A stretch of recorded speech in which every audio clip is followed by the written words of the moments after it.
You may not know his name, but you certainly know his songs. Burt Burns wrote and produced some of the 60s greatest hits for groups like the Isley Brothers. Songs that would be remade over and over in the rock and roll era. Burt Burns grew up in the Bronx, just a few miles but a world away from Broadway's hit factories. Rheumatic fever contracted during childhood severely damaged Burns' heart. He was told he wouldn't live to 21. But by age 30, Burns had broken into the record industry. He began at Atlantic Records, working alongside founder Ahmet Ertegun and producer Jerry Wexler, who coined the phrase rhythm and blues.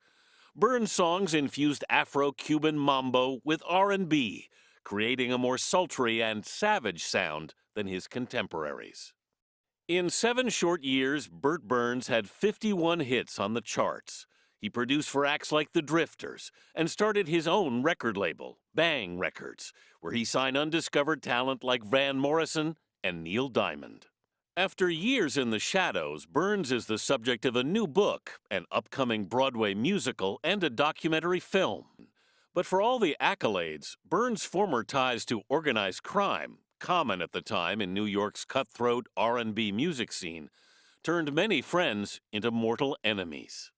In the end, Burns turned increasingly to writing songs about his damaged heart. In 1967, he recorded Piece of My Heart with Irma Franklin, Aretha's sister. He died just a few months later, a year before Janis Joplin made it the hit so many recognize today.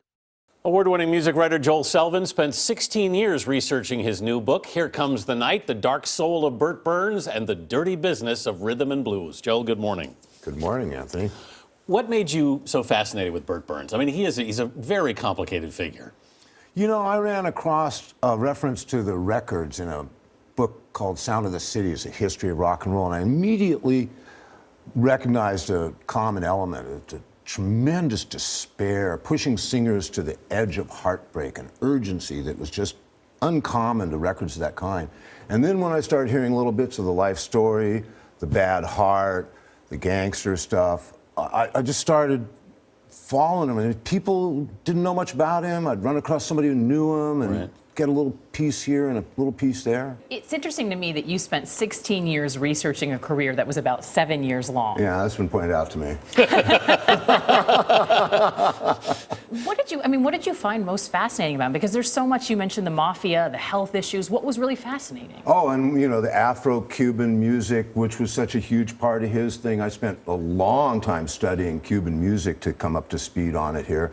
The whole world of the early 60s New York independent record scene, 2 office buildings, the Brill Building and 1650 Broadway, just a handful of people turning out all these great records. It was an incredible time, a golden era. You talk about the fact that these songwriters, of whom he was one, obviously, they didn't think of themselves as artists so much as they thought of themselves as hit makers, right? Right, that's all they cared about was hit records. It was an industrial mandate. There was no sense of, artists. I asked Ellie Greenwich, about that, and she says, oh, we would never write about ourselves. But of course, who else are you going to write about, right? And with Burns, it was tears, it was crying, and then toward the end, when his symptoms became even more pronounced, he started writing about his heart. He had this song, all he had was the line, take it, take another little piece of my heart. Sure. Mm-hmm. And he brought it to Van, and Van said he didn't want to write. Van Morrison, yeah. And then he took it to his collaborator, Jerry Ragovoy. They'd written a bunch of songs together, and Ragovoy helped finish it up, and they cut it with Irma Franklin, who was Aretha's sister, and Burns was dead within 4 or 5 months. The mafia connections to me are also fascinating. How did the music industry respond to that, and why did he have so many mafia associations? Well, you have to understand that those guys were all over the R&B scene in Midtown from the very beginning. And Burns did develop some friends and associates in that field, and he used the mob to muscle the guys in Atlantic Records, Ahmet Ertegun and Jerry Wexler, out of a partnership that he was in with them. He scared the heck out of Neil Diamond and Van Morrison. You suggest there are people in the business who've, in a sense, tried to almost write him out of the history of music. Oh, there's no question. Wexler and Ahmet Ertegun wanted this guy out of Atlantic Records history. What does Neil Diamond have to say about it? Neil Diamond won't mention the guy's name.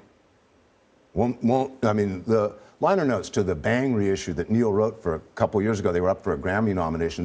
They thank this guy, they thank that guy. It doesn't even mention the guy who signed him to the record deal, changed the title of his first hit song to Cherry Cherry, Yep. sang on every record, produced everything, and mixed every record, and rescued that guy from a scrap heap. He'd been around town for years and nobody knew him, and nothing hadn't amounted to anything. He ended up living longer than he thought he was going to, but you say he carried his doom like a cloud around his shoulders.